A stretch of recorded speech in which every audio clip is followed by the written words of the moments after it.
The California morning sun poured through the glass panels of Bayridge High School like liquid gold, casting long streaks across polished linoleum floors.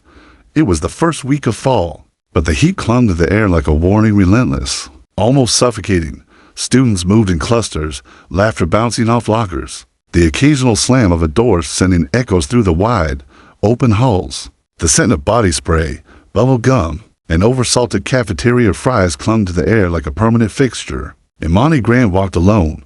She moved quietly, her sneakers making the barest sound against the floor, her curls pulled back in a neat puff. A simple black hoodie, slightly oversized, hung from her shoulders like a shield. She carried a brown leather backpack, worn but clean, and in her hand, a printed class schedule sheet already memorized the night before. Her dark eyes scanned the hallway, taking in everything: who laughed the loudest, who followed who, which lockers had scuff marks from being slammed often. 4 school in 6 years, same dance, different music.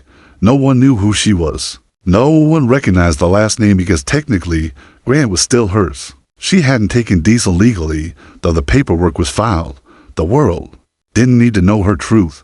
Not yet. Vin always said, "You don't need to tell them who you are. Let them figure it out the hard way." She rounded the corner toward the science wing just as the hallway narrowed, students pressing in to make it to their next class. She kept her gaze down, sidestepping a couple making out against a locker.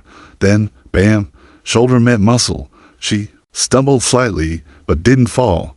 Her schedule fluttered from her hand and hit the floor. A few gasps, some half-suppressed laughter, followed. "Yo, watch it," a deep voice said, the kind trained to sound amused and threatening all at once.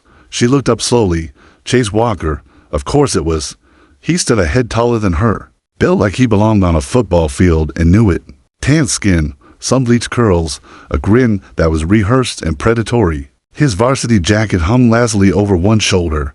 Behind him, a group of boys, some in matching jackets, others in Nike Tech fits, waited for the punchline. Chase's eyes flicked over Imani, head to toe. He gave a low whistle. "Where'd they dig you up from? You look like you walked in from a documentary." His friends laughed, sharp and exaggerated, the kind that wanted his approval more than they actually found him funny. Imani blinked once, slowly, then crouched and picked up her schedule, silent. Chase stepped in closer, to close. "Nothing. You don't talk, or you just don't speak English?" The hallway buzzed with hushed reactions. Phones didn't come out yet, but they were close. One wrong word and someone would be recording. Still, Imani didn't speak. She met his eyes instead, not with defiance, not with fear, with nothing. A blank, heavy silence that stretched to long to be accidental. It knocked him off rhythm. Chase tilted his head. "What, you mute?" She walked around him like he wasn't there. His smirk faltered. "Hey, I asked you a question." But she was already walking away, schedule back in hand, eyes on the next turn. Behind her, Chase stood stiff, his hands curled slightly, jaw tightening. The laughter had stopped. A few of his boys exchanged glances. One even shrugged. For the first time, Chase Walker wasn't sure if he was being watched for the joke or if he was the joke. And Imani, she didn't look back, because silence, when wielded right, speaks louder than any punchline. The sky outside had turned the color of pewter by the time 7th period ended, streaked with faint purple clouds threatening rain, but never delivering. The hallway buzzed as students poured out of classrooms like carbonated soda. Conversations, fizzing around gossip, grades, and tonight's football game. Imani moved differently now. She didn't rush, didn't scurry to avoid being seen. Instead, she walked with the measured pace of someone who already knew where all the exits were. She noticed the subtle shift in posture when people passed her, the way some paused mid-conversation to glance, the way the air around her felt charged, not because they knew anything, but because they didn't. Mystery has a gravity to it, and Imani had become a black hole. Her silence from the confrontation with Chase had traveled fast, like a ghost story rattled at every lunch table, each version slightly different. Some said she cursed him under her breath. Others claimed she hexed him with a stare. A few swore she was a celebrity's daughter, maybe even Beyonce's niece. The truth hadn't surfaced yet, and Imani intended to keep it that way. She stepped outside and let the late afternoon air hit her skin, dry and faintly electric, like something about to break. The football field lit up in the distance, and she could already hear Coach Morrison's voice barking across the grass. The click of footsteps behind her was the only warning she got. Yo, Chase. She didn't stop walking. Hey, he snapped. I'm talking to you. She paused, turned. Chase stood there, still in uniform from practice, jersey number 12 clinging to sweat-slick skin. He looked like a boy pretending to be a man, holding on to the image of himself everyone else had built. But today, something was different. His bravado wasn't smooth. It was cracked. His grin was too tight. His stance too wide, like someone trying to look bigger than they felt. You think you're clever or something? He asked, stepping closer. Imani raised one brow. Her voice was quiet, precise. Clever enough to know you need an audience to feel important. That stopped him for half a breath. The words slipped between his ribs like needles, sharp and efficient. He scoffed, eyes flicking left and right to make sure no one was watching too closely. You think you're better than me because you walk around like you're some mystery. Chick, newsflash, no one cares. You're just another girl trying to act tough. Imani tilted her head, amused. You sure spent a lot of time thinking about just another girl. Chase's eyes darkened. You don't know who you're messing with. That made her smile only a little. Neither do you. She turned, walking again, leaving him behind. But she knew he wouldn't stop. Not yet. His ego couldn't take it. Chase stormed into the locker room that night with fists clenched and adrenaline burning holes in his chest. He'd never been ignored like this, never been made to feel small by someone who didn't even fight back. He slammed the locker shut so hard the echo bounced like thunder. One of his teammates muttered, "Yo, chill." But he couldn't chill, couldn't stop picturing that face calm, unfazed, like she'd already won a game he didn't know he was playing. And that's when the idea came. The next morning, Bayridge High was quiet in the way storms are quiet before they strike. Rain fell in soft taps against the windows, and students whispered as they moved through the halls. Imani opened her locker, expecting to find her usual stack of neatly arranged notebooks. Instead, she found hell. Books shredded, pages soaked in something sticky and sour, her schedule torn to bits, taped back together with duct tape scrawled in black marker. Go back to where you came from. For a moment, she stood still, one hand on the locker door, the other hovering in midair. Students passed behind her, some pausing, others staring, but no one moved to help. Imani's fingers curled. She didn't scream, didn't call a teacher. She reached in slowly, pulled out the mess, and dropped it into the trash can beside her. She peeled the duct tape off, balled it into her fist, and slid it into her hoodie pocket. Then, she looked up, across the hallway. Chase was leaning against his locker, arms crossed, watching her, waiting, a sick grin curling across his face. She stared right back, held his eyes like they were glass, and she had no problem watching them crack. He smiled wider, raised his eyebrows as if to say, "What now, princess?" Imani tilted her head and gave him a small nod in acknowledgement, a promise. Then she turned and walked away. Inside, her blood simmered, but not with fear. It simmered with strategy. She knew what this was. This wasn't a battle. It was bait. And Chase Walker had no idea he had already stepped into his own trap. Let him keep pushing. Let him keep thinking he was the one with power. She wasn't here to fight a bully. She was here to bury a king. And soon, everyone at Bayridge High would know exactly who Imani Grant really was and whose daughter she happened to be. The storm hadn't even started yet. Lunch period at Bayridge High had never felt longer. The usual chaos reigned, metal chairs scraping, cafeteria trays slamming, conversations tumbling over one another like waves. Somewhere near the back, the football team had taken over their usual table, laughing loud and raucous, center stage in a room that always gave them the spotlight. Chase sat at the head like a king on a throne of cardboard and ego. But today, something was different. His laughter came half a second delayed. His punchlines didn't quite land. His friends still chuckled, but there was hesitation in their eyes, a flicker of something he couldn't quite place. Doubt. Across the room, Imani sat alone at a table by the windows, sunlight casting golden halos across her curls. She wasn't eating, just watching, not afraid, not hiding. Her chin rested on her palm, her dark eyes locked on him with an eerie stillness, like she was waiting for something, like she already knew it was coming. Chase shifted in his seat, suddenly aware of every glance being cast around the room. He forced another joke. Something about Coach Morrison's breath smelling like onions and gym socks, but only to people. Laughed. One of them was the same kid who laughed at everything. The other looked around nervously afterward, and that was the first time Chase felt it, his grip slipping. He shoved the feeling down. She was just a girl, quiet, alone, weird. What could she possibly do? The next period dragged like a slow bleed. Then seventh. Then after-school practice, where Chase dropped to passes and coach benched him in front of the entire team. By the time he made it back to the locker room, his head was a thundercloud of frustration and sweat. He yanked open his locker and froze. Taped inside, perfectly centered on the mirror, was a printed photograph of him, Chase Walker, standing in the school parking lot last weekend. Red Solo cup in hand, middle finger raised. The photo was high resolution too, crisp to be from a phone. Across the bottom, a single line of text in red marker, "Smile for the scholarship committee." Chase stared at it, heart hammering. Behind him, a few of the other guys laughed awkwardly, peeking over his shoulder before hurrying away. No one said a word to him. No one even asked if he was okay. And Chase knew someone was watching him. He tore the photo down, crumpled it, shoved it in his bag, but the damage had already been done. By the time he reached the parking lot, the sky was bruising purple. The lot had mostly emptied out, save for a few teachers' cars and that one matte black SUV parked at the curb, engine humming low, quiet like a sleeping animal with teeth. Vin Diesel's SUV. He didn't step out this time, but Chase saw the silhouette in the driver's seat. Broad shoulders, unbothered posture. And in the passenger seat, Imani. She didn't smile, didn't wave, but she looked directly at Chase, through the windshield, through his chest. Then the car rolled off, and Chase was left standing there, like a king with no crown. That night, he barely slept. He scrolled Instagram, checking every tagged photo, checked Snap stories. Nothing, no clue who had taken the picture. And that silence, that absence of answers felt louder than anything.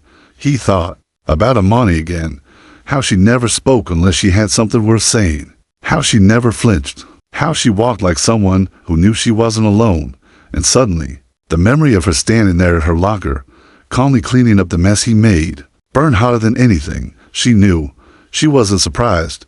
She had been ready. Across town, in a sleek, glass-walled house overlooking the hills, Imani sat on her bedroom floor, laptop open, earbuds in. Her fingers flew across the keyboard. The email was drafted, ready. To Principal Harlan, subject, disciplinary pattern concerning student behavior. Visual evidence enclosed. Didn't send it. Not yet. She wasn't finished. She had more pieces to set in place, more shadows to lay, more whispers to plant. This wasn't about revenge. This was about making sure that the next time someone like Chase Walker tried to bury a girl like her, they'd remember what happened the last time they tried, because Imani didn't just want him to fall. She wanted everyone to watch him fall, and he was already halfway down. Tomorrow, she'd give him one last chance to crawl back into his mask. She wanted to see him try, because when the final break came, she wanted it to echo. And behind the scenes, waiting in the garage, was Vin Diesel, watching her move across the chessboard with a smirk and crossed arms, saying only, "Check's coming, kid." And Imani smiled without looking up. "Not check, Dad." She hit save on the email draft. Checkmate. The next day dawned colder, grayer. Not weather-wise. Atmospherically, Bayridge High had that odd hush to it, like the kind before a fire alarm, or the moment right before a secret gets out. Students still gathered in clusters, laughter still echoed, but beneath the chatter, there was a new undercurrent rippling through the halls. Tension. Not everyone could name it yet, but they felt it. Something was shifting. And at the center of that gravity was Chase Walker. He stood in front of the mirror in the boys' locker room, dragging a comb through his curls with robotic movements, slapping on his best smile like armor, his jersey pressed, his teeth white, his voice ready. Today, he would take back the narrative. He strutted in the first period late enough for people to notice, sliding into his seat with a lazy grin and a casual, "Sorry, coach held me back. Said I'm the only hope we got for Friday." A few students chuckled. Someone muttered, "Classic." The teacher rolled her eyes and kept lecturing. On the surface, all seemed normal, but Chase could feel it. The laughter wasn't with him anymore. It was around him, distant, hollow. By third period, the silence had started again. The kind he'd noticed yesterday, but now louder, more intentional. He passed a group of underclassmen near the vending machines. Usually they'd scramble to say hey, ask for advice, flash admiration like currency. Today, they turned and walked. The other way. Then came the whispers. In biology class, someone behind him whispered, "Did you see that email?" He froze, turned. "What email?" The guy blinked, caught off guard. "Oh, nothing, man. Never mind." Chase's stomach twisted. By lunch, the storm broke. He walked into the cafeteria, expecting to reclaim his throne, but instead found a crowd gathered around one of the central tables. On it, someone had laid out a printed photo, multiple copies, actually, high-resolution screenshots, spread like trading cards, and there he was, Chase Walker, laughing, texting, writing things he didn't remember anyone ever seen, cruel things, racist things, screenshots from private group chats, old D-Miz, comments made about classmates. Some 60 feet away now, staring at the images in horror. "She looks like a garbage bag with legs. Dude, that teacher's definitely on something. You can smell the vodka. Let me guess." New girl got her weave at the gas station. The cafeteria went dead silent as he approached. Chase's eyes swept the table. His chest tightened. He couldn't breathe. Who the hell had these? Then he saw it. Tucked between the papers was a single red post-it. "Careful who you call invisible." Imani sat across the cafeteria, legs crossed, tray untouched, calm, still, watching. No smirk, no laugh, just presence. Chase lunged forward and swept the table clear with one angry arm, sending papers flying. Students gasping. "Who did this?" He roared. No one answered. Because everyone already knew. He turned toward Imani, eyes ablaze, his fist curled. She stood, finally, and met his gaze from across the distance. Her voice didn't carry, but her look did, and Chase saw something he hadn't expected. Pity. It hit harder than anger ever could. He stormed out of the cafeteria. Later that afternoon, the principal called him in. The screenshots were anonymous, sent from an encrypted email. The sender labeled simply as Red Queen for 7. When asked if they were real, Chase's voice cracked. He tried to deny it, but the timestamps and usernames made it impossible. Someone had done their homework. The school suspended him pending further investigation. And for the first time in his life, Chase Walker walked through the front doors of Bayridge High with his head down. Outside, the sky had opened up, rain spilling.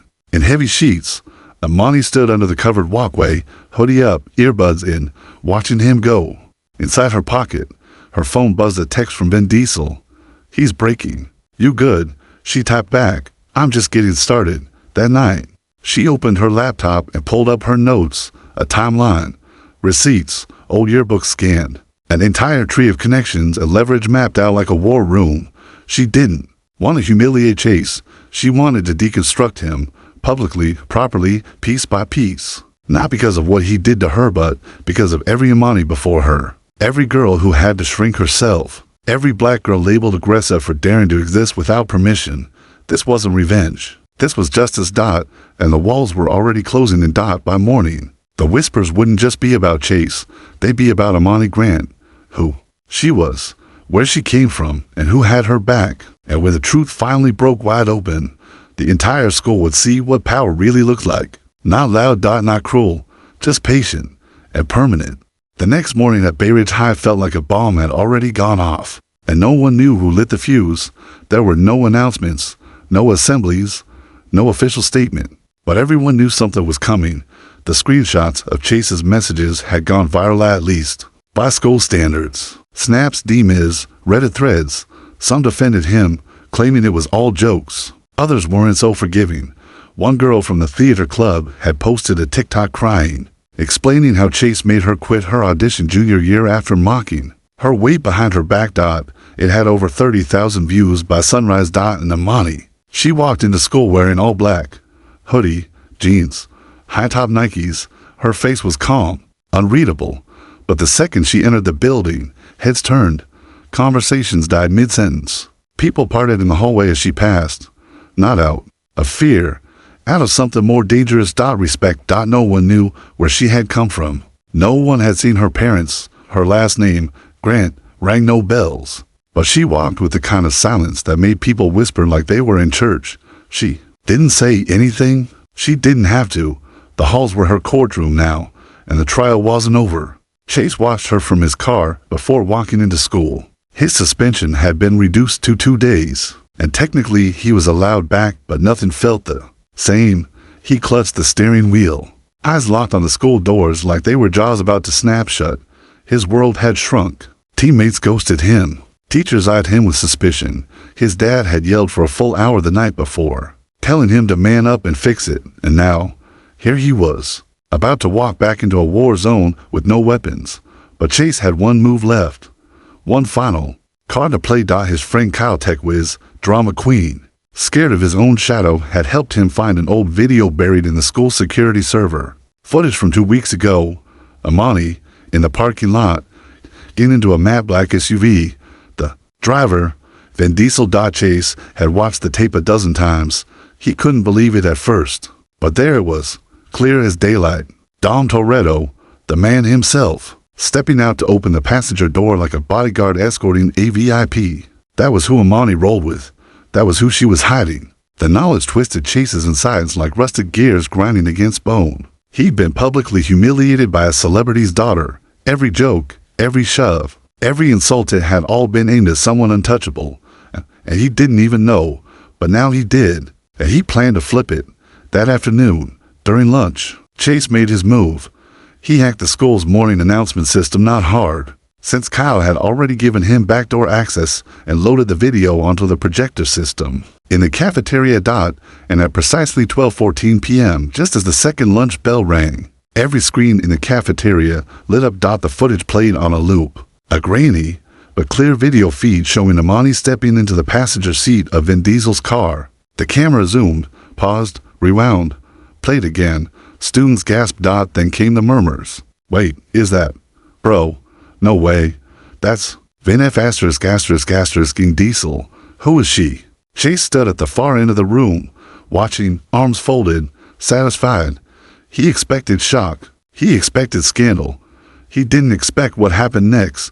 Imani stood slowly, placed her tray down, and turned to face the entire cafeteria. Then she pulled down her hoodie. Yeah, she said clearly, voice cutting through the stunned silence. That's my father. Pause. And yeah, I didn't tell you, because I wanted to see how long it would take for you to show your real face before you figured out who I am. The room held its breath. Chase's smirk faltered. She stepped forward, not rushing, not shouting, just walking with certainty, like someone who'd already won. You thought this was a game, Imani continued, now speaking to everyone. You thought your jokes were harmless, that your power made you untouchable. But guess what? She glanced at the screen behind her, where Vin Diesel was frozen in mid-step. I've been raised by a man who doesn't blink in front of tanks. You really thought your bullying was going to break me? A ripple of laughter rolled through the cafeteria. Nodded her. At him. Chase felt his stomach drop. Imani turned to him. You used that footage like it was a threat, but all you did was remind everyone I don't walk alone. She pulled her phone from her back pocket and tapped a button. Every screen in the cafeteria went black, then lit up again, this time with Chase's messages. The screenshots, the texts, the DMIs, all back, now sits to the school's Wi-Fi, a slideshow. From hell. The students erupted, some laughing, some booing, some silent in disbelief. Teachers came rushing in, trying to shut it down, but it was too late. The projector shut off. The cafeteria lights flickered back on, and Chase stood frozen in the wreckage of his own making. Imani picked up her tray, turned to the students, and said, let this be a reminder. Power built on fear crumbles fast. Then she walked away. Behind her, Chase sank into a chair like someone realizing the stage they stood on was actually a trapdoor. His friends didn't follow. The crowd didn't whisper in his favor. And for the first time since Bayridge High was built, the king had no kingdom left. It had been 48 hours since Bayridge High imploded from the inside out. The students still talked about it, not in hushed whispers anymore, but in open awe, as if they'd witnessed something mythic. Every hallway buzzed with secondhand retellings. Did you see her face? Did you hear what she said? Man, Chase looked like he was gonna cry. By now, the footage had been pulled from the school systems. The administration was scrambling, issuing emails, calling emergency faculty meetings, holding closed-door conversations with district lawyers. But it didn't matter. The damage was done. And the truth, it had gone viral. Not because Imani posted it. She never touched her socials. But someone else had. The cafeteria video, her speech, Chase's breakdown, it had all been caught from 3 different angles, uploaded, shared, flipped into montages. It hit 1.2 million views overnight. The caption that everyone reposted, she never had to raise her voice, and she still ended him. By Friday morning, Chase Walker's life had folded in on itself. His father pulled him from the football team not to save face, but to save the family name. He'd already started calling coaches at other schools, private schools, out-of-state programs. He wanted to move Chase by Monday. But Chase didn't want to leave, because deep down, he knew if he left now, it meant Imani won. So he stayed, and he showed up to school on Friday in a hoodie, head down, hoping to melt into the crowd. He didn't. He was met with open stares. Phones lifted, then dropped. People moved aside, not out of respect, but out of something more brutal. Irrelevance. He wasn't feared anymore. He was forgotten. By second period, someone wrote "has been" across his locker in red expo marker. He didn't even clean it. He just sat down in class, shoulders hunched, eyes dull. Meanwhile, Imani moved through the school like a current, quiet and controlled. She wore a white hoodie today, clean, bright, a signal. The war was over. There was no need to hide in shadows anymore. As she walked into her English class, students actually paused to make room. She sat by the window as usual, opened her journal, and began to write. And when the teacher walked in and asked the class to share thoughts on power without cruelty, half the room turned toward her. She didn't speak. She didn't need to. But one girl, Jamie from yearbook club, raised her hand and said, "Sometimes the most powerful person in the room is the one who chooses not to destroy, even when they could." No one argued. At lunch, something happened that even Imani didn't expect. Chase walked up to her table. Alone. No camera phones raised. No crowd gathering. Just tension thick as smoke. Imani looked up slowly, spoon paused halfway to her mouth. Chase's voice cracked when he spoke. "Why didn't you finish me?" She stared at him. "I didn't need to." His jaw tensed. "You could have. You had more." Imani nodded. "You're right." He swallowed hard. "So why stop?" Imani set down her spoon. "Because some lessons echo longer when the person teaches it to themselves. You're not who you thought you were, and neither is anyone else." He blinked. "I'm not here to ruin your life, Chase. I'm here to stop the pattern." Chase's eyes burned red, not from anger, from something far rarer in him. Shame. He turned and walked away, and Imani exhaled for real. This time, the weight of months, years even, beginning to lift off her chest. She wasn't just safe now. She was seen. That afternoon, the principal called her into the office. He looked uncomfortable in his seat, tapping his pen nervously. "I've reviewed everything," he said slowly. "The messages, the footage. I want to apologize." Imani tilted her head. "For which part?" The principal flushed. "All of it. The silence, the inaction. You shouldn't have had to protect yourself alone." She offered him a small smile. "I didn't." He blinked. "Your father, not just him." Her voice was calm. "I had me. That was enough." He nodded. "Still, I'd like you to speak at next month's school assembly. We're revisiting our anti-harassment policies. I think your voice would matter." She considered it. Maybe. On the way out of the building, she found Vin Diesel leaning against the matte black SUV, arms crossed, watching her like a general awaiting a mission report.